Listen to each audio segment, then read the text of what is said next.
અહિંસા, સંયમ અને તપરૂપી ધર્મ આપણને આપનારા આપણા વાલા વીર પ્રભુ મહાવીર સ્વામીના ચરણોમાં કોટી કોટી વંદન. સાધના વડે સાધનામય રહેનારા ઉપકારી ગુરુની ભગવંતોને ભાવપૂર્વકના વંદન. આપ સર્વે મોક્ષાભિલાષી શ્રાવક શ્રાવિકાઓને મારા જય જિનેન્દ્ર. આજે આપણે 7મી આશ્રવ ભાવનાની વાત કરવી છે. કર્મનું આવવું તેને આશ્રવ કહેવાય. જેના થકી આત્મારૂપી તળાવમાં કર્મનો પ્રવાહ આવે તે આશ્રવ છે. સંસારી જીવ મિથ્યાત્વ, અવ્રત, પ્રમાદ, કષાય ને શુભાશુભ યોગ આદિ આશ્રવ વડે નિરંતર નવા નવા કર્મો બાંધે છે. આમ ચિંતન કરવું તે આશ્રવ ભાવના છે. આશ્રવનો અર્થ જ નિરંતર કર્મની આવક છે. જેમ લોહ ચુંબક લોખંડને ખેંચે તે રીતે આત્મામાં રાગ, દ્વેષ, મોહ, મમત્વની વૃત્તિઓ પડેલી જ છે. એટલે અજ્ઞાનને આધીન બની આત્મા રાગ દ્વેષના કારણે 14 રાજલોકમાં રહેલા કાર્મણ વર્ગણાના પૂતગલ પરમાણુઓને ખેંચે છે. આ કાર્મણ વર્ગણાના પૂતગલો આત્મા સાથે ખેંચાઈને આવે છે તેને જ આશ્રવ કહેવાય છે. આ આશ્રવના કારણે જ જીવને નવા નવા ભવો પ્રાપ્ત થાય છે. એટલે કે સંસાર મળતો રહે છે. સિદ્ધ ભગવંતો સિદ્ધ શિલા પર બિરાજે છે ત્યાં કાર્મણ વર્ગણાઓ તો હોય જ, પણ સિદ્ધ ભગવાનને રાગ, દ્વેષ, મોહ, મહમત્વ આદિ કાંઈ જ હોતું નથી, જેથી તેમને કોઈ કર્મ લાગતા નથી. એક આંખના પલકારામાં અસંખ્ય સમય થાય. તેમાંના એક સમયે આત્મા 7 અથવા 8 કર્મ બાંધે છે. વિચાર કરો કે એક સમયમાં આટલા કર્મ બંધાઈ શકે તો 1 સેકન્ડમાં, 1 મિનિટમાં, 1 કલાકમાં, 1 દિવસમાં, 1 અઠવાડિયામાં કે 1 મહિનામાં કેટલા કર્મ બંધાતા હશે? અને હવે વિચારો કે એક જન્મમાં કેટલા કર્મ બંધાઈ શકે, અને જન્મો જન્મમાં કોઈ હિસાબ ન થઈ શકે. આશ્રવ ભાવના આપણી આંખ ખુલાવી આપણને આ સમજાવે છે કે આત્મા ઉપર મેરુ પર્વત જેટલો કાર્મણ વર્ગણાનો જથ્થો મેં અને તમે ભેગો કર્યો હશે. અરે એક નહીં, અનંતા મેરુ પર્વત જેટલો કર્મનો જથ્થો, અને છતાં વજન ક્યાં લાગે છે? કર્મનો ભાર જ ક્યાં લાગે છે? આપણે તો આરામથી મોજથી બેઠા છીએ સંસારની અંદર, અને કર્મ આવવાના બધા દરવાજા ખુલ્લા છે. માટે જ ગુરુ ભગવંતો સમજાવે છે કે આત્મ સ્વરૂપ પ્રગટ કરવા માટે આવતા કર્મ અટકાવવાની જરૂર છે. માટે સૌથી પહેલાં કર્મ આવવાના કારણો સમજવાની જરૂર છે. કર્મ મુખ્યત્વે 2 પ્રકારના છે, શુભ અને અશુભ. જે કર્મના ઉદયથી જીવો મન અને ઇન્દ્રિયોને અનુકૂળ ભોગ ઉપભોગ મેળવે છે, જે કર્મના ઉદયથી જીવ મજબૂત સુંદર શરીર મેળવે છે, બોલવાની અને વિચારવાની શક્તિ મેળવે છે, ધન, વૈભવ, યશ, કીર્તિ મેળવે છે, દેવ તથા મનુષ્ય ગતિ મેળવે છે, નિરોગી દેહ સાથે સુખ, સમૃદ્ધિ, સંપત્તિ મેળવે છે, તેવા કર્મને શુભ કર્મ કહેવાય છે. શુભ કર્મનું બીજું નામ પુણ્ય પણ છે. અને જે કર્મના ઉદયથી જીવો અનિષ્ટ વસ્તુ મેળવે છે, કુરૂપ કદ્રુપા શરીર મેળવે, બોલવાની કે વિચારવાની શક્તિ ન મળે, 5 ઇન્દ્રિય પરિપૂર્ણ ન મળે, હલકી ગતિમાં હલકા કુળોમાં જન્મ થાય, એની સાથે અપયશ, અપમાન, ગરીબી, અલ્પ આયુષ્ય મેળવે છે, શરીર અનેક રોગોવાળું મેળવે, ટૂંકમાં ગમતું કંઈ જ ન મળે અને બધું અણગમતું, ખરાબ, અનિષ્ટ થયા કરે, તે સર્વ અશુભ કર્મ કહેવાય, જેનું બીજું નામ પાપ પણ છે. આશ્રવનો અર્થ પુણ્ય કે પાપ કોઈ પણ પ્રકારના શુભ અશુભ કર્મોનું આત્મા પર સતત આવવું. 9 તત્વ ભણીએ તેમાં એક તત્વ છે આશ્રવ, અને આ આશ્રવના 20 ભેદ છે. આ 20 ભેદ સમજીએ ત્યારે ખબર પડે કે આત્મા પર કર્મ આવવાના આ 20 દરવાજા છે. જ્યારે આત્મા પર આ 20 દરવાજામાંથી કર્મ આવે અને જો એ કર્મો આત્મા સાથે એકરસ થઈ જાય તો એને બંધ કહેવાય. સમજો ને, એક મોટા ગ્લાસમાં 2 ચમચી સાકર નાખીને દૂધ પીવા લાગીએ તો દૂધ મોડું લાગશે, પણ જો ચમચી લઈને એને બરાબર હલાવીએ ને તો એ સાકર દૂધમાં ભળી જાય, આમ એકરસ થઈ જાય અને પછી દૂધ મીઠું લાગે. એવી રીતે દૂધમાં સાકર નાખવા સમાન આશ્રવ અને દૂધમાં સાકરનું મિક્સ થવું તે બંધ. એટલે બંધ કર્મોનો આ રીતે થાય. પહેલાં કર્મોનો આશ્રવ આવે અને પછી એ કર્મ આત્મા સાથે જોડાઈ જાય, બંધાઈ જાય. શુભ આશ્રવ આત્મા પર કેવી રીતે આવે? અહિંસા, સત્ય, અચૌર્ય, બ્રહ્મચર્ય, અપરિગ્રહ, દેવગુરુની ભક્તિ, દયાદાન, ગુણ અને ગુણીની પ્રશંસા, અનુકંપા, જીવદયા, ગુરુવંદન વગેરે આનાથી પુણ્ય બંધાય. અને અશુભ આશ્રવ આત્મા પર કેવી રીતે આવે?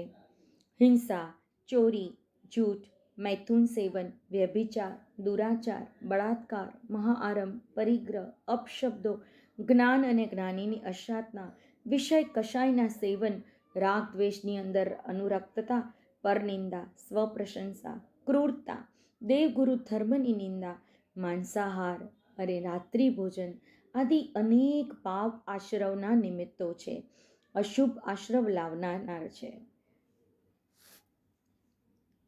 ભવ બ્રહ્માંડનું કારણ આશ્રવ એને પોષે શા માટે? પાપ કર્મથી દુઃખ છે આવ્યું, નસીબ કોશે શા માટે? ગોથા ખવડાવે એવું મિથ્યાત્વ કર્મ બંધનનું મૂળ છે. 18 પાપોમાં સૌથી મોટું મિથ્યા દર્શન શૂળ છે. મિથ્યા દર્શન શૂળ છે. જમાલી જેવું બનવું નથી હવે, સંસારે ભમવું શા માટે? પાપ કર્મથી દુઃખ છે આવ્યું, નસીબને કોશે શા માટે? ઈચ્છાનો નિરોધ કરીને તું અવિરતીને છોડી દે. આરંભ પરિગ્રહ છોડીને તું પચકાણમાં હાથ જોડી દે. પચકાણમાં હાથ જોડી દે. પ્રમાદ મચાવે મોટો ઉન્માદ, સમયને ઓળખજે એ માટે. પાપ કર્મથી દુઃખ છે આવ્યું, નસીબને કોશે શા માટે? આશ્રવના મુખ્ય 5 પ્રવેશદ્વાર છે. પહેલું મિથ્યાત્વ, બીજું અવરત, ત્રીજું પ્રમાદ, ચોથું કષાય અને પાંચમું શુભ અશુભ યોગ. મિથ્યાત્વ એટલે કર્મ બાંધવામાં આ મહત્વનું કારણ છે. કુદેવ, કુગુરુ, કુધર્મની શ્રદ્ધા કરવી તે મિથ્યાત્વ. વિતરાગવાણીથી ઓછું, અધિક કે વિપરીત માનવું તે પણ મિથ્યાત્વ છે. પરમા સુખ બુદ્ધિ માનવી એ મિથ્યાત્વ. સુખ તો હકીકતમાં આત્મામાં છે. સમકિતી જીવ કોઈ વ્યક્તિ કે વસ્તુને પોતાના સુખ દુઃખનું કારણ માનતા જ નથી. અને 18 પાપમાંથી પહેલું મિથ્યાત્વ પાપ ન ગયું ને બાકીના 17નો ત્યાગ કર્યો તો પણ જીવનો એક ભવ ઓછો થતો નથી. સમકિત આવે તો જ ભવભ્રમણ પર બ્રેક લાગે છે. માટે મિથ્યાત્વ કાઢવું બહુ જરૂરી છે. નથી દોષ કોઈ નિમિત્તનો, નથી દોષ કોઈ વ્યક્તિનો, છે દોષ મારા આત્માનો, રાગાદિ મિથ્યા ભાવનો. બીજું છે અવ્રત. વીરતી એટલે વ્રત, અને જે વ્રત વગરના હોય, પચકાણ વગરના હોય, તે અવીરતી કહેવાય. આવા જીવો સતત કર્મ બાંધ્યા કરે છે. આખું જગત 18 પાપના સેવનમાં મશગુલ બની પાપની જાળમાં બંધાઈ રહ્યું છે. પાપના ફળ જાણવા છતાં પાપની પ્રવૃત્તિ કરે છે અને એનો આશ્રવ સતત ચાલુ છે. ઘણા પાપો કરતા નથી, છતાં તેની રાવાઈ પચકાણ ન કરવાથી આવે છે. જેમ ઇન્ડિયામાં રહેવું હોય તો ઇન્ડિયાના કાયદા ફોલો કરવા પડે, એમ પાપના પચકાણ ન કરવાથી આખા લોકમાં જે પાપો થઈ રહ્યા છે તે પણ આપણને લાગે છે. માટે જે પાપો આપણે કરતા જ નથી તેની બંધી કરી દઈએ તો અવ્રતનો આશ્રવ આવતો બંધ થઈ જાય છે. માટે આનાથી બચવા માટે રોજ 14 નિયમની ધારણા કરવાની ટેવ પાડો, તો ઘણા બધા પાપોથી બચી જશો. 5 એકેન્દ્રિયને પણ પાપ નહીં કરવાના પચકાણ હોવાથી 18 પાપ સતત લાગે છે. વિચાર કરો. મરતી વખતે સાધન સામગ્રી, ધન દોલત, પરિગ્રહ વોસીરાવતા નથી તો બીજા ભોમાં પણ એના થકી થતું પાપ આપણા આત્મા પર લાગે છે, ચોંટે છે. માટે જન્મો જન્મમાં લીધેલા ભોગવેલા પૂતગલોને વોસીરાવી ત્યાગ કરીએ તો પાપ આશ્રવ અટકે છે. અવ્રતના પાપથી બચવા પ્રભુએ શ્રેષ્ઠ એવો વિરતી ધર્મ બતાવ્યો છે. ત્રીજું પ્રમાદ છે. પ્રમાદ એટલે ધર્મ કરવાની આળસ. 5 પ્રકારના પ્રમાદ છે. મદ્ય એટલે અભિમાન, મદ કહી શકાય. વિષય એટલે 5 ઇન્દ્રિયોના 23 વિષયો. કષાય એટલે 4 કષાય, ક્રોધમાન માયાલોભ. નિંદ્રા એટલે સૂઈ જવું. વિકથા એટલે 4 પ્રકારની વિકથા, સ્ત્રીકથા, ભટ્ટકથા, દેશકથા અને રાજકથા.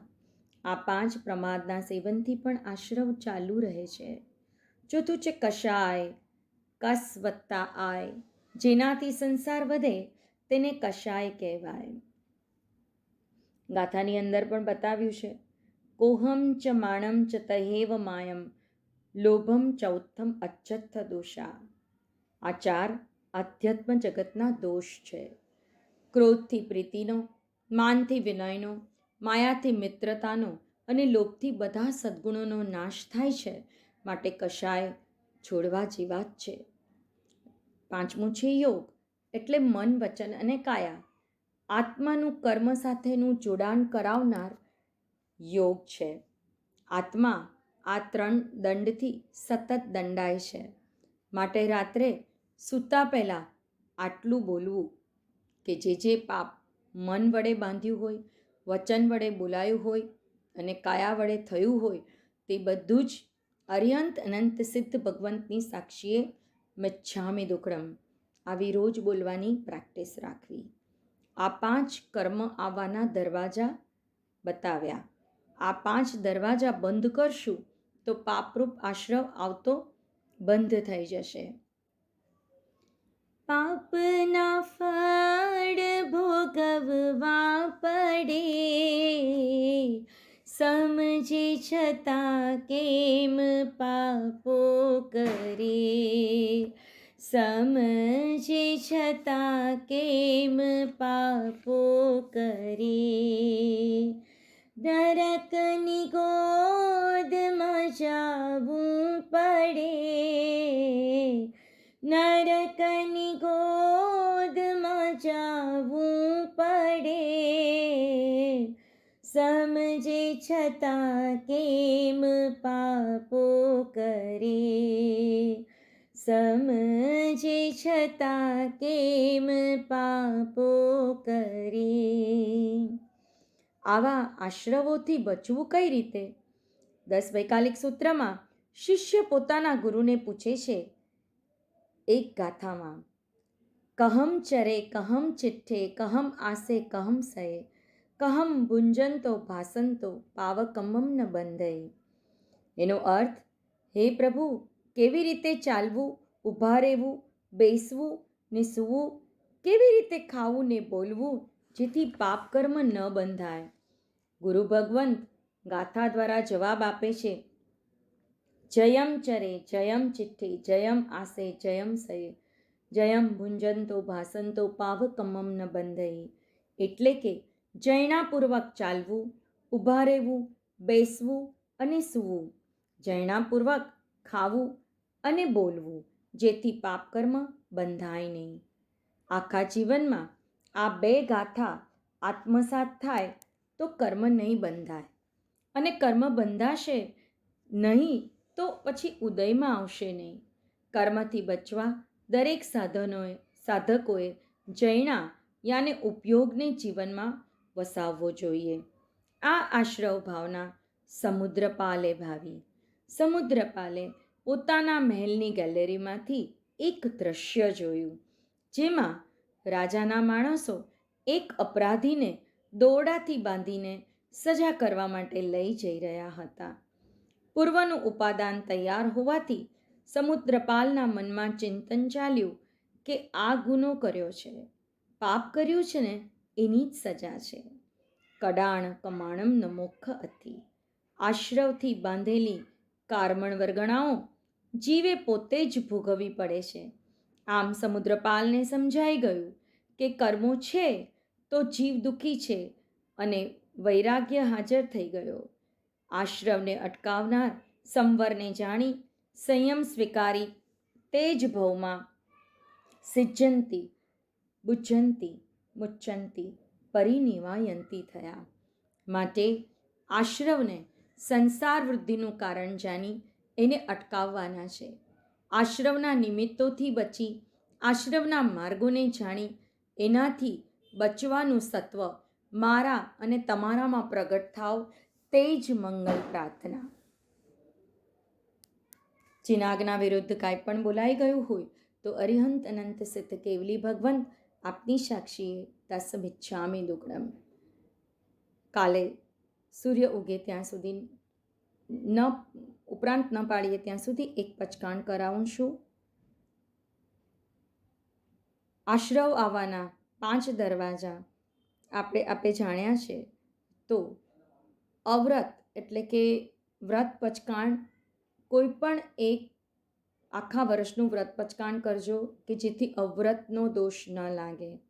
નાનામાં નાનું પચકાણ કે નવકાર ગણીને ઘરની બહાર નીકળવું, કે નવકારની ગણીને ઓફિસમાં બેસવું, દુકાન પર બેસવું, કે નવકાર ગણ્યા વગર મોઢામાં પાણી ન મૂકવું, જમવું નહીં, એમાંથી કોઈ પણ એક પચકાણ લેવા, ઉપયોગ સહિત પચકાણ પાડવા.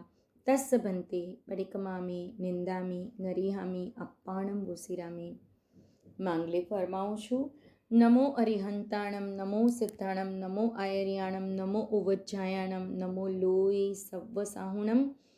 એસો પંચ નમોકારો સવ્વ પાવપણાસણો મંગલાણમ ચ સવ્યસિમ પડમમ હમય મંગલમ. ગુરુદેવની આજ્ઞાથી ચતારી મંગલમ, અરિહંતા મંગલમ, સિદ્ધા મંગલમ, સાહુ મંગલમ, કેવલી પનતો ધમ્મુ મંગલમ. ચતારી લોગુત્તમા, અરિહંતા લોગુત્તમા, સિદ્ધા લોગુત્તમા, સાહુ લોગુત્તમા, કેવલી પનતો ધમ્મુ લોગુત્તમો.